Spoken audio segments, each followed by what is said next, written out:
Good morning, class 10th. Yesterday we read 5-year plans in India. Now today we read NITI Aayog. आज हम नीति आयोग के बारे में पढ़ेंगे. नीति आयोग और नेशनल इंस्टीट्यूशन जो है वो ट्रांसफॉर्मिंग में इंडिया में करता है और ये फॉर्म्ड हुआ है नेशनल कैबिनेट ऑफ मिनिस्टर्स के द्वारा और उन्होंने ओथ ली थी 1 जनवरी 2015 में. एट प्रेजेंट ऑनरेबल हमारे जो प्राइम मिनिस्टर है मिस्टर नरेंद्र मोदी वो इसकी चेयरमैन है और डॉक्टर राजीव कुमार जो है वो वाइस चेयरमैन है और अमिताभ कांत जो है वो CEO है नीति आयोग का. ये सारे जो चीफ मिनिस्टर्स जो है वो स्टेट्स के हैं और ये गवर्न्स करते हैं यूनियन टेरिटोरीज और इसके जो मेंबर्स हैं वो नीति आयोग के हैं. नीति आयोग फॉर्म्स करता है स्ट्रेटेजिक और एक लॉन्ग टर्म पॉलिसीज और प्रोग्राम्स को गवर्नमेंट ऑफ इंडिया के लिए और प्रोवाइड करता है टेक्निकल असिस्टेंस का मतलब सहायता. ये एक्ट करता है एक think tank for the government of India, एक जो सोचने वाले टैंक की तरह हमारी गवर्नमेंट ऑफ इंडिया के लिए.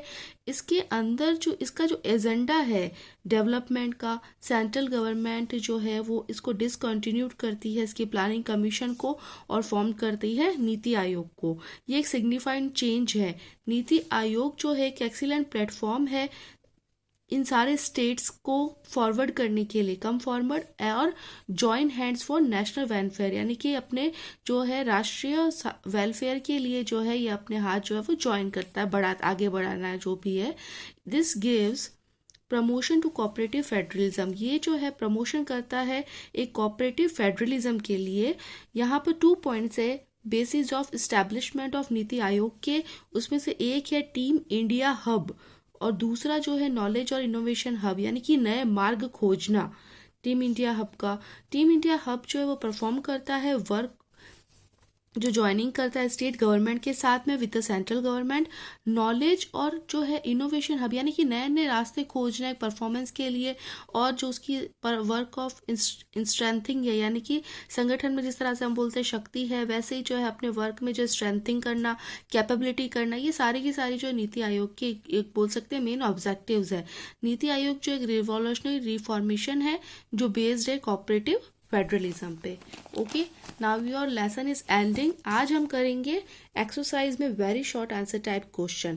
फर्स्ट क्वेश्चन आपका है write the definition of national income. उसके लिए हम लोग करेंगे चैप्टर रिकॉल का first point. See this chapter recall का first point. National income refers to the sum total of the income earned as the result of contribution of all the existing resources in process of production in a financial year in a country. Okay, तो chapter recall का first जो है वो आपकी very short है. Now second, define cross domestic product. It is a chapter recalls second point.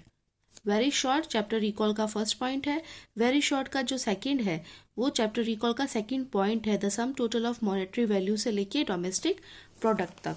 Now third, when was National Income Commission formed with the objective of calculating national income? It is 1949. तो आप लिखेंगे year 1949. Who performs the work of calculating national income of India in present time? तो हम लोग देखेंगे chapter recall का fourth point. ये chapter recall का आपका फोर्थ पॉइंट है, वेरी शॉर्ट का fourth. Central strategise organisation performs the work of calculating the national income in India. Now fifth, mention the names of sector of economy. तो ये again आप आ जाइए चैप्टर रिकॉल का फिफ्थ पॉइंट. ओके, ये आपका very short का fifth, in an economy से लेके टेरिटरी सेक्टर तक. नाउ फिफ्थ आपका हो गया. Six, mention the names of any 3 services including in territory sectors.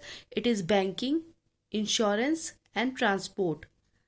Next is clarify the meaning of economic development. तो चैप्टर रिकॉल का 10th point. ये chapter recall का 10th पॉइंट है आपके इकोनॉमिक डेवलपमेंट. ओके, ये हमारा जो है आंसर वेरी शॉर्ट का 7th. ओके, वेरी शॉर्ट का 7th पॉइंट है आपका चैप्टर रिकॉल का 10th point. Now 8th, mention the names of book authored bye mister M. Visvesvaraya. It is planned economy of India. Now 9th, which 5-year plan was ended 1 year before its completion? It is 5th 5-year plan. 10th is who is the chairman of Niti Aayog? Mr. Narendra Modi. Okay, you can see this.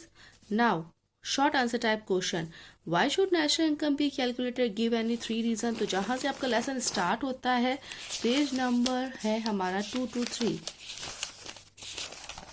ये देखिए page number 223 है, यहाँ से आपको start करना है। Determination of national income of an economy is important with the following view points.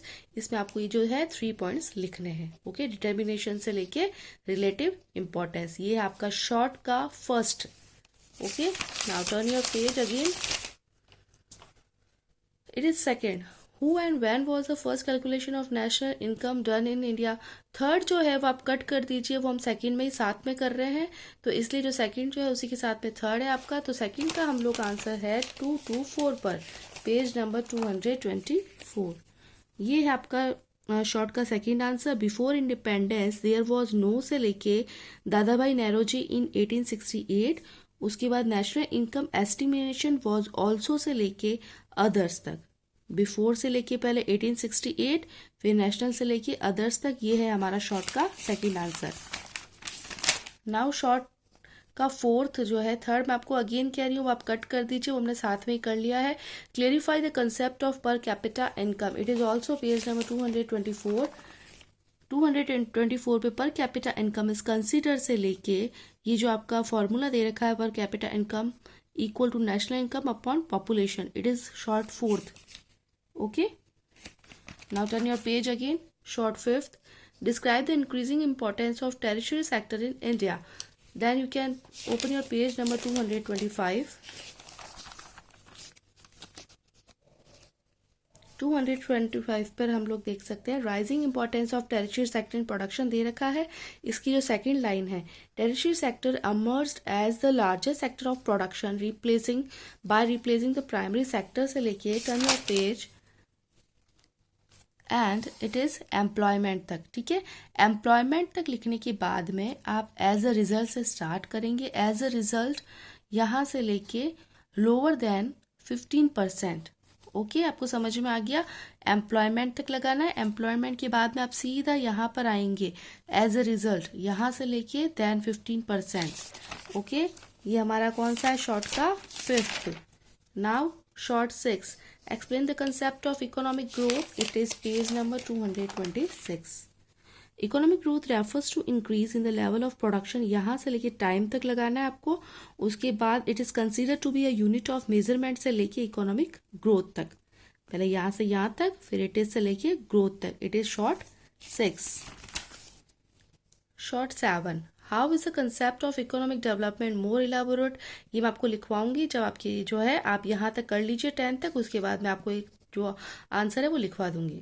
Next is explain the concept of economic planning, it is page number 228।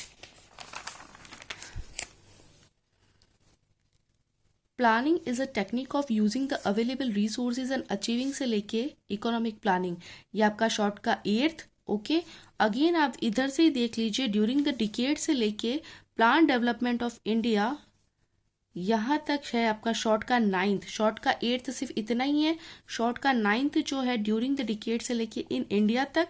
उसके बाद आपको जो है इतना सा और लिखना है, इन अगस्त 1952 से लेके प्लानिंग तक। ओके, ये आपका शॉर्ट का 9th है, ये 9th थोड़ा बड़ा है। Now turn your page again, it is last हमारा 10th है। What is the tenure of the 12th plan, what are its major objective.